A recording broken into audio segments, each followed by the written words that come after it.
Hello and welcome to it's easy. Passport को बनाने के लिए भी गवर्नमेंट की तरफ से एक नया पोर्टल आ चुका है, जहां से ही अब आपको ऑनलाइन अप्लाई करना होगा और पासपोर्ट भी अभी पहले से काफ़ी स्मार्ट हो चुका है। अब आपको ई पासपोर्ट मिलेगा, यानी कि आपके पासपोर्ट पर एक चिप लगी होगी। पासपोर्ट हमें जितना जल्दी हो सके बनवा लेना चाहिए, क्योंकि पासपोर्ट को लेकर कई सारे कंप्लायंसेस होते हैं। तो अगर आपके पास में हाई स्कूल की मार्कशीट और आधार कार्ड है तो आपका जो पासपोर्ट है इतने ही डॉक्यूमेंट से बन जाएगा। आपको अपना ब्राउज़र ओपन करना है और सर्च करना है पासपोर्ट सेवा। तो हमारे सामने passport.government.in जो गवर्नमेंट ऑफिशियल वेबसाइट है वो आ जाएगी। इसका लिंक आपको पिन कमेंट में और डिस्क्रिप्शन बॉक्स में मैं डाल दूंगी, ताकि आपको बहुत ही ईजी हो जाए। सबसे पहले इसे लॉगिन कर लो। अब यहाँ एक चीज़ ध्यान रहे कि अगर आपने साइन अप नहीं किया है तो आपको पहले रजिस्टर करना होगा, उसके बाद लॉगिन आईडी एंड पासवर्ड आपको मिलेगा, जिसके थ्रू आप ये पोर्टल ओपन कर पाओगे। यहाँ पे हमें पहले से लॉगिन कर रखा है, तो हम डायरेक्टली पासवर्ड या फिर OTP के थ्रू लॉगिन कर लेंगे। हमारे सामने कई सारी सर्विसेज के ऑप्शंस आपको दिख रहे होंगे। फ्रेश और री इशू वाले पासपोर्ट पे क्लिक करना है। उसके बाद हम यहाँ पे री इशू पासपोर्ट कर रहे हैं, तो यहाँ पे ऑप्शंस पे आपको क्लिक करना होगा। मैंने यहाँ पे वैलिडिटी एक्सपेंड करा है, रीज़न दिया है इसमें, टाइप ऑफ एप्लीकेशन तत्काल रखा है हमने, और टाइप ऑफ पासपोर्ट जो है 36 पेज का है। सेव और नेक्स्ट कर देंगे। अब गिवन नेम डालना है। गिवन नेम में आप फर्स्ट नेम और मिडिल नेम ये दोनों डाल सकते हो। तो हमारे केस में यहाँ पे सिर्फ फर्स्ट नेम है, इसलिए हम फर्स्ट नेम डालेंगे। और ये जो सरनेम है, यहाँ पे आपको सरनेम देना है, लाइक कोई भी सरनेम हो सकता है, गुप्ता, कुमार, सिंह, सिंघानिया। तो मेरे केस में तो भैया यहाँ पे सिंघानिया है, हमने सिंघानिया कर दिया। अब बाकी के इन्फॉर्मेशंस आप देख सकते हो, जैसे कि जेंडर, ये सब अपने अकॉर्डिंग फिल करना है। उसके बाद ये बताना है कि आप कोई भी अदर नेम से जाने चाहते हो या आपका नाम है या कुछ नहीं, येस और नो आपको अपने अकॉर्डिंग सेलेक्ट करना है। फिर उसके बाद आएगा आपका डेट ऑफ बर्थ। यहाँ पे आपको अच्छे से फिल करना है, ये कोई गलती मत करना। उसके बाद आप नीचे देख सकते हो प्लेस ऑफ बर्थ है, विलेज, टाउन, सिटी, वॉटेवर आप यहाँ पे वो भी मेंशन करोगे, ठीक है। तो आपका जो भी प्लेस ऑफ बर्थ होगा वो डालोगे। मेरे केस में दिल्ली है, हमने दिल्ली डाल दिया। मैरिटल स्टेटस अपडेट करोगे, ठीक है। स्टेट, डिस्ट्रिक्ट, ये सारी चीज़ें डालनी है। Citizen of India by birth हो तो बर्थ डालोगे, ठीक है।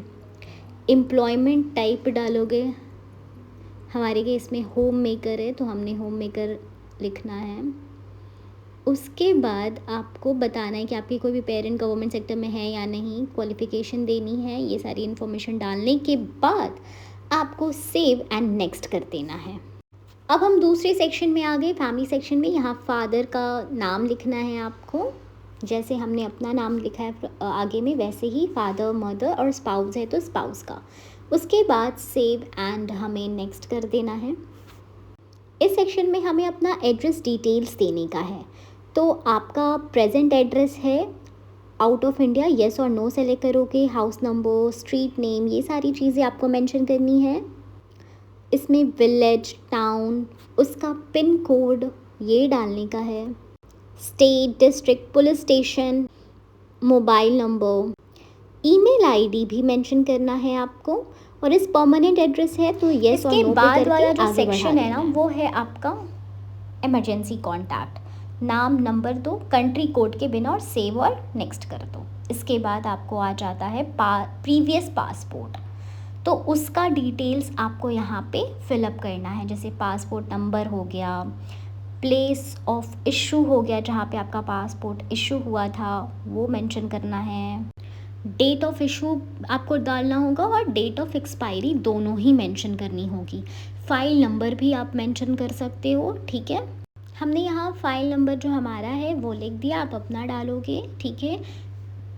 फिर आप देखोगे डिटेल्स ऑफ प्रीवियस और करेंट डिप्लोमेटिक ऑफिशियल, जो भी है आप उसको उस चीज़ में सेलेक्ट करोगे, लाइक डिटेल्स अवेलेबल है, डिटेल्स नॉट अवेलेबल है। मेरे केस में नहीं है तो मैंने नो कर दिया है दोनों में। अब जो सेक्शन आया है वो अदर डिटेल्स का है। यहाँ पे कुछ सवाल हैं, उसके जवाब हमें येस और नो में देने हैं, तो मैं अपने अकॉर्डिंग भरते जा रही हूँ इन सारी चीज़ों में। आप अपने अकॉर्डिंग, आप पे जो एप्लीकेबल होगा उस अकॉर्डिंग येस और नो आप सेलेक्ट करोगे, ठीक है। मेरा लगभग यहाँ पे नो ही है, तो मैं नो नो नो नो कर रही हूँ। आप अपना देख के अच्छे से पढ़ के ही सेलेक्ट करना। इसके बाद सेव एंड नेक्स्ट। अब आएगा आपको पासपोर्ट प्रीव्यू वाला सेक्शन। सारे डिटेल्स को अच्छे से चेक करके आई अग्री करके सेव एंड नेक्स्ट करने का है। अब जो लास्ट है वो है डिटेल्स वेरिफिकेशन का। यहाँ पे सारी चीज़ें को आप देख लो, ठीक है। ये सारी डिटेल्स भरने के बाद आपको यहाँ पे एक लास्ट में ऑप्शन आएगा, please read the declaration carefully, और आई अग्री करके यहाँ पे टिक कर देना है। उसके बाद यहाँ पे प्लेस वगैरह डाल के आपको सारा चीज़ प्रीव्यू कर लेना है। एक बार आप सारी चीज़ों को देख लो और उसके बाद प्रिंट करवा लो इसे, ताकि 1 कॉपी 2 कॉपी आप अच्छे से रख सको और संभाल के रख सको। तो इस तरीके से रीइशू ऑफ पासपोर्ट हो गया।